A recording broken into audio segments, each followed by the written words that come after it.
एक और चीज़ यहाँ पे मैं ADHD से रिलेटेड डिस्कस कर लूँ। बाज़ लोग सिर्फ ये चीज़, ADHD is the full form, ADHD की जो फुल फॉर्म है वो ये है कि attention deficit hyper active disorder, कि बच्चा अटेंशन नहीं उस तरह से कर पाता और बच्चा हाइपर होता है। अब इसमें भी डिफरेंट टाइप्स होती हैं, ज़रूरी नहीं है कि बच्चा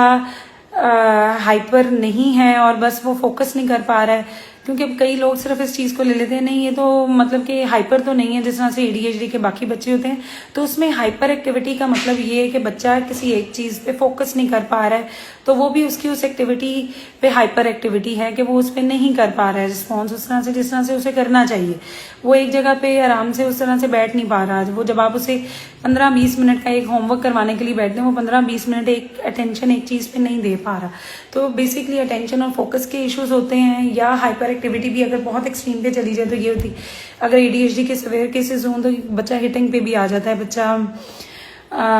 सेल्फ हिटिंग पे आ जाता है, बच्चा बाइटिंग पे आ जाता है। तो इस तरह के सेल्फ इंजूरियस कई दफ़ा सिवियर केसेस में आपको इश्यूज देखने को मिल जाते हैं। अब इसमें आगे आके पहले तो आपको इश्यूज की समझ आ गई कि ये मसला है। अब ज़रूरी नहीं है कि अगर बच्चा सेल्फ हिटिंग नहीं कर रहा है तो इसका मतलब वो ADHD नहीं है। हो सकता है उसे भी ADHD, लेकिन हो सकता है कि उसे ADHD की जो डिफरेंट टाइप्स है उसमें से कोई इस तरह की टाइप हो के जिसमें सेल्फ हिटिंग और ये वाला पार्ट ही नहीं था।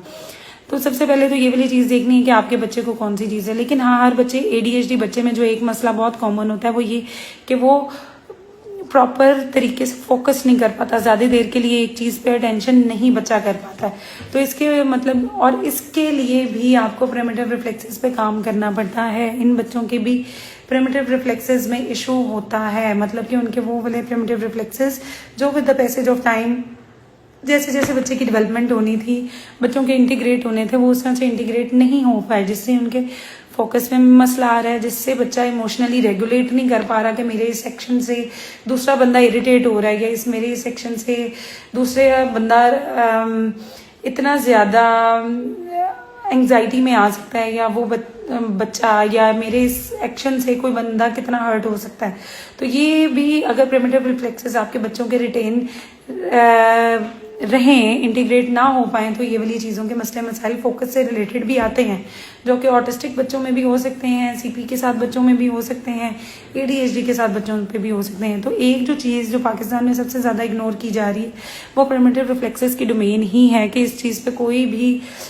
काम नहीं कर रहा है कि प्रिमिटिव रिफ्लेक्सेस को इंटीग्रेट करने पे काम किया जाए, और इसके रिलेटेड ज़्यादा लोग ट्रेंड भी नहीं हैं। हम बहुत सी एक्सरसाइजेस पोस्ट कर भी रहे हैं। अब उसमें प्रिमिटिव रिफ्लेक्सेस अगर आपके बच्चे के रिटेन है तो सबसे पहले तो ये देखना है कि वो आइडेंटिफाई कौन कर सकता है। वो एक स्पेशलिस्ट ही आइडेंटिफाई कर सकता है, वेदर ट्रेंड फिजियोथेरेपिस्ट जिसको प्रिमिटिव रिफ्लेक्सेस की डिटेल सारी उसके पास कोई सर्टिफिकेशन है, नहीं तो एन ऑक्यूपेशनल थेरेपिस्ट अगेन जिसके पास सर्टिफिकेशन है प्रिमिटिव रिफ्लेक्सेस के लिए, और जो कि ट्रेंड है प्रिमिटिव रिफ्लेक्सेस को डील करने के लिए भी, तो वो लोग इस चीज़ को डील कर सकते हैं। नहीं तो सिर्फ आपके बच्चों को एक्सरसाइजेस करवाएंगे और भेज देंगे।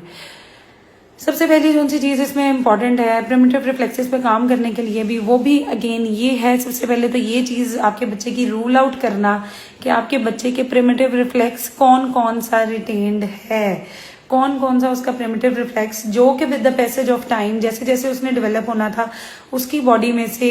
फेड हो जाना चाहिए था, वो नहीं फेड हुआ। सबसे पहले तो इसका टेस्ट होना ज़रूरी है। अब वो टेस्ट अगर आपके बच्चे का नहीं हुआ और आपके बच्चे का PT OT आपसे ये बात कर रहे हैं कि हम इसके प्रिमिटिव रिफ्लेक्सेस पे काम कर रहे हैं, तो वो ब्लाइंडली काम कर रहे हैं, उनको इसका मतलब पता ही नहीं है, उन्होंने पहले टेस्ट ही नहीं अप्लाई किया है, और अगर टेस्ट नहीं अप्लाई किया तो उन्हें ये नहीं पता कि आपके बच्चे के किस प्रिमिटिव रिफ्लेक्स में मसला आ रहा है, और फिर इसका मतलब वो उसको डील भी नहीं कर सकते। तो जिसके पास सर्टिफिकेशन